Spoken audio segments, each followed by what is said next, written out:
Hello বন্ধুরা, তো দেখো দুপুরের জন্য রান্না বসিয়ে দিয়েছি। এখানে শিম, মূলো, আলু, মটরশুঁটি ভাজা ভাজা করলাম। আর পনকার শাক ভাজা করছি বড়ি আর বাদাম দিয়ে। একদম ভোজবাড়ি স্টাইলের শাকটা আজকে রান্না করছি। যেমন ভোজবাড়িতে দেয় না এই শাক বড়ি বাদাম দিয়ে, সেরকমভাবে শাকটা রান্না করলাম। আর এদিকে আজকে গুগুলি নিয়ে এসেছিলো, কুকারে 2টো সিটি দেবো, একটু লবণ হলুদ দিয়ে সেদ্ধ করে জলটা ভালো করে পরিষ্কার করে গুগুলিটা ধুয়ে রান্না করব। তো প্রথমে তো জল দিয়ে ভালো করে ধোয়াই হয়। বেগুন, আলু, টমেটো এইসব দিয়ে গুগুলির তরকারিটা করব। তো গুগুলি কিন্তু আমাদের স্বাস্থ্যের পক্ষে খুবই ভালো, চোখের পক্ষে তো খুবই উপকারী। ডাক্তাররাও খেতে বলেন। তো তোমরা কারা গুগুলি খেতে পছন্দ করো অবশ্যই কমেন্ট করে কিন্তু জানাবে। তো দেখো তরকারিটা হয়ে গেছে, নামানোর সময় ধনেপাতা কুচি দিয়ে নামিয়ে নিলাম। তো এই শীতকালে কিন্তু ভালোই লাগে, তাই না বন্ধুরা? আর এদিকে দেখো ভাত বসিয়ে দিয়েছি।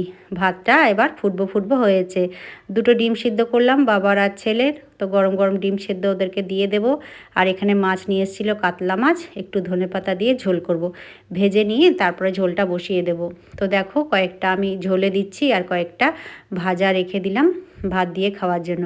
আর গতকালে একটু হাঁসের মাংস ছিল, গরম করতে বসিয়ে দিয়েছি। চলো বন্ধুরা, ভিডিওটা এখানেই শেষ করছি। সকলকে শুভ দুপুরের শুভেচ্ছা।